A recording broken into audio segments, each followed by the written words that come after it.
วัสดีจ้าแต่ออกគ្នាឥឡូវហ្នឹងគឺចៅម៉ែមកបរៀនអ្នកទាំងអស់គ្នាអំពីការមើលបាតដៃ EP ទី1ណាអញ្ចឹងទៅដើម្បីឲ្យទាំងអស់គ្នាមានបាតដៃដ៏ស្អាតបាតដៃស៊ីចម្ពូ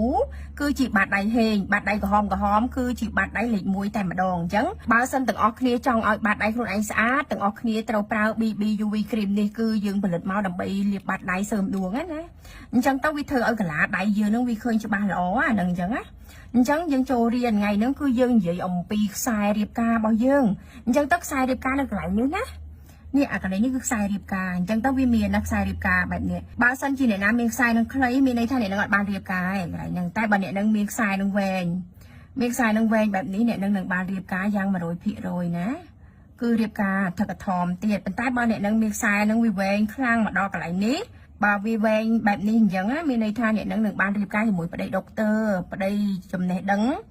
គឺនឹងបានរៀបការជាមួយប្តីមេធាវីប្តីនឹងមានចំណេះដឹងពេញខ្លួនតែម្ដងអានឹងអញ្ចឹងណាបើខ្សែអាពាហ៍ពិពាហ៍របស់យើងវាបែកចុះមកក្រោមបែបនេះ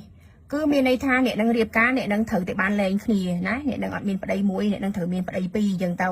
ហើយបើខ្សែនឹងវាបែបនេះ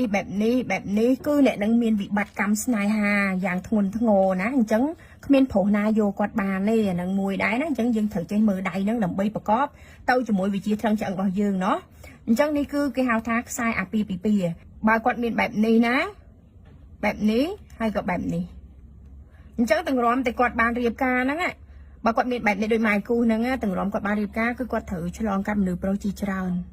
ទៅគាត់បានរៀបការអញ្ចឹងទៅគឺគាត់នឹងមានកម្មស្នេហាណាអញ្ចឹងឲ្យគាត់ទៅសើមដួងឲ្យខ្លួនឯងដោយការកែខៃដួងចតាហ្នឹងគឺបរិច្ចាគឲ្យកុមារកំព្រា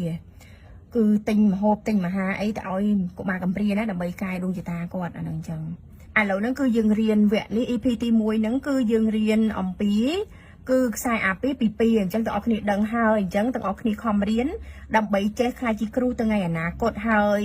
ណែនាំអ្នកដែលគាត់មកមើលបាតដៃឲ្យគាត់ប្រើ BB UV cream លាប BB UV cream ដើម្បីសើមដៃខ្លួនឯងឲ្យមានកន្លាស្អាតនៅពេលដែលមានកន្លាស្អាតដៃយើងវាហេងដៃយើងហ្នឹងគឺវានឹងមានពណ៌ការឈុបហើយហាមយកប៊ិចខ្មៅឬក៏ប៊ិចពណ៌ខៀវយកទៅគូសដៃដាច់ខាតអាហ្នឹងមួយហាមចុចបជ្រោយដាច់ខាតបើសិនជាមានបជ្រោយនៅលើដៃយកប៊ិចក្រហមចុចពីលើណាដើម្បីការពារដើម្បីបង្ក្រាបវាហើយលាប BB នេះទៅគឺទាំងអស់គ្នានឹងហេងណាហើយហាមដៃខៀវនៅពេលដែលដៃយើងខៀវគឺយើងសយណាចឹងលាប BB ណែនាំឲ្យលាបហ្មងពួកអីម៉ែផលិតមកដើម្បីឲ្យទាំងអស់គ្នាលាបសើមដួងណាអញ្ចឹងយើងនឹងជួបគ្នានៅវីដេអូក្រោយទៀតចាសวัสดีค่ะ